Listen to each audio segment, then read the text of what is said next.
Déjà par mon métier, j'ai toujours été intéressé par la nutrition de toute façon. Mes grands-parents étaient agriculteurs, donc il y avait aussi le côté produits de la ferme, etc. Donc les bons produits. Donc. Et après, moi je tiens une maison d'hôtes, donc je fais à manger quoi. Je suis restaurateur, même si c'est une restauration particulière, je fais à manger tous les jours quoi. Et c'est vrai qu'après, par rapport à moi, c'est vrai que j'ai quand même travaillé depuis quelques années sur ma propre nutrition. Mais là, moi je pratique la course à pied depuis toujours, mais seulement depuis 4 ans en compétition. Et c'est vrai que j'ai eu beaucoup de problèmes, de problèmes gastriques, etc. En tout cas au début, dans les 2 premières années.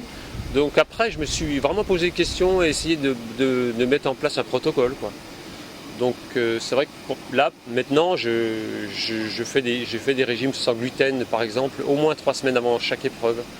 Je prépare aussi pas mal de choses par moi-même, à base de quinoa, de choses comme ça, à base de sarrasin. Et puis je me fais mes propres pâtes de fruits aussi, histoire de manger aussi. J'ai du mal à manger vraiment solide, donc je mange soit des soupes en compétition, hein, soit des soupes, soit des pâtes de fruits en tout cas pas très rigides, quoi, hein.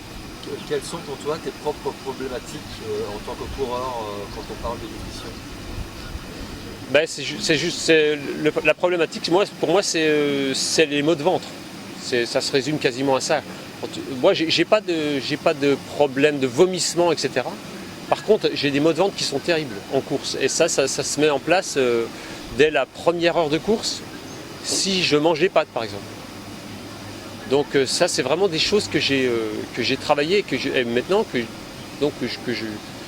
je bannis, quoi. Forcément, puisque pour avoir du confort en course, il faut aussi, je crois qu'il faut de toute façon chercher un petit peu ce qui correspond à chacun, hein. Au quotidien, moi, déjà je mange énormément de légumes.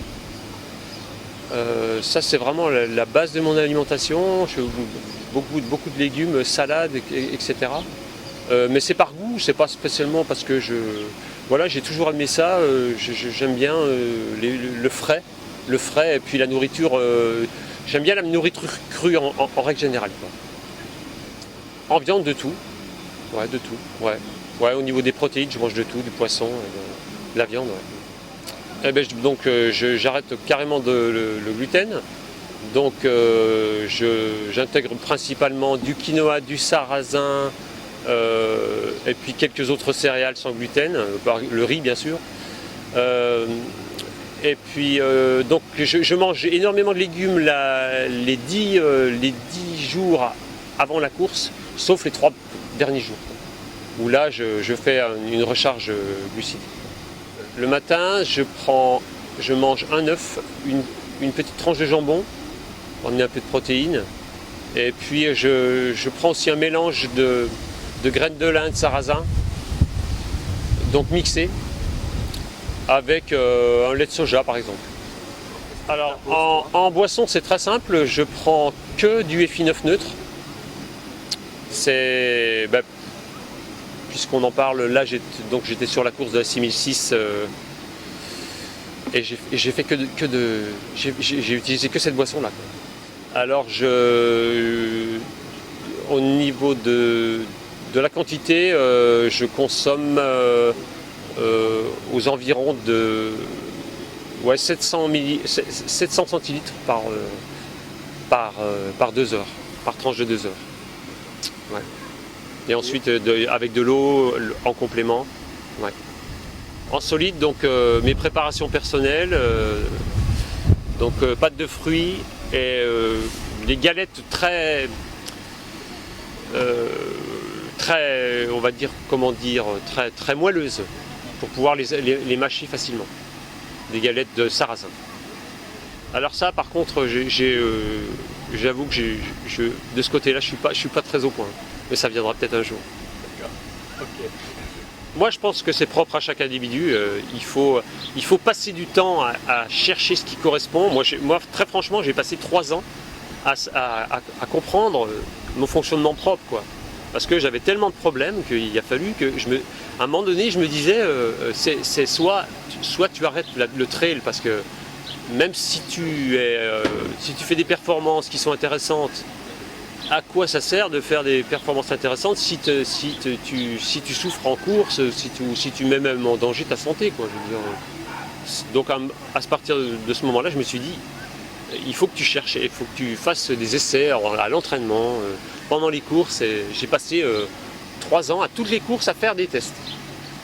Et maintenant, j'ai un protocole qui tient vraiment la route et j'ai quasiment plus de problèmes. Mais après, Efinof, moi j'ai découvert Efinof avec, je faisais partie du team ASICS, donc entre 2009 et 2012. Et puis chez ASICS, on a une personne qui est très importante une personne qui était très importante dans l'équipe, qui s'appelle Benoît Nave, qui est un conseiller en nutrition, et c'est vrai qu'on s'est amusé à éplucher un peu tous les produits énergétiques de ce qui se faisait en fait. Et on en est arrivé à dire que Efinof était la boisson certainement la plus équilibrée, et puis certainement la meilleure pour les courses, quoi. Après, il a fallu les tester. Donc on a testé ça, et c'est vrai qu'il y a, chez ASICS en tout cas, beaucoup de coureurs qui utilisent Efinof. Pour moi, plus de troubles. Alors c'est sûr qu'après c'est lié aussi au sans gluten, donc on peut pas, voilà, il faut aussi, mais après ouais, ça dépend vraiment des individus. Moi le Efinof neutre, j'ai l'impression que je pourrais en boire, parce que souvent on sature si on prend je sais pas, du citron, peut-être de la menthe. Au bout de 3 heures de course, si on prend que ça, on sature et on veut passer à autre chose. Alors que le neutre d'Efinof, pour moi, ça marche super bien, parce que c'est comme si je buvais de l'eau. C'est ça qui est extraordinaire, quoi. Et je suis jamais dégoûté. Ça c'est vraiment appréciable, quoi. Et alors la prochaine, c'est les championnats d'Europe en Italie. Donc c'est un format skyrunning, donc 80 km avec beaucoup de dénivelé. Ça sera fin juillet. Et après le Tour des Géants.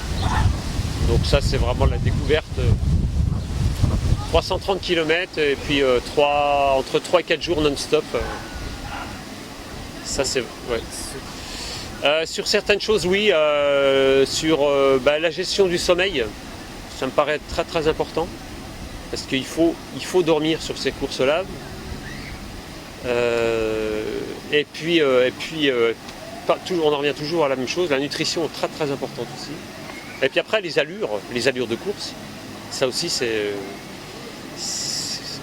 pour moi c'est impératif de connaître les allures de course sur une telle course, quoi, parce que si on part trop vite et qu'au bout d'un jour ou un jour et demi ça marche plus, c'est embêtant, quoi. Donc il y a beaucoup de choses à travailler. Moi, séance, on va dire. La séance que je trouve la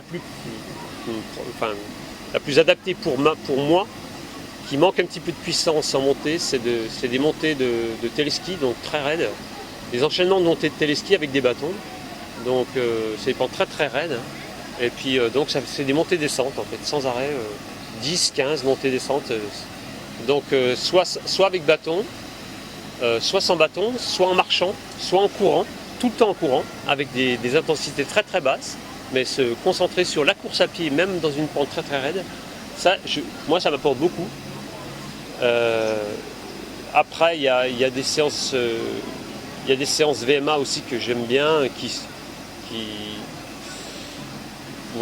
sont plutôt pour les gens qui ont un peu de bouteille, parce qu'il faut que les rythmes cardiaques montent de façon régulière, donc c'est plutôt des séances de VMA, donc avec une séance, on va dire, à basse intensité, et puis au fur et à mesure on augmente les intensités jusqu'à arriver à la zone VMA, quoi. Alors que c'est vrai que classiquement les séances VMA c'est des séances 30-30 ou 1 minute, mais c'est adapté finalement à des gens qui sont jeunes, quoi. Mais les gens qui ont 40 ou 50 ans, ça devient compliqué, parce que c'est compliqué de faire monter les pulses comme ça sur des gens qui ont déjà un petit peu de bouteille, quoi. Donc il faut faire autrement. J'ai des séances comme ça qui me sont données par mon entraîneur qui sont très spécifiques à mon âge en tout cas.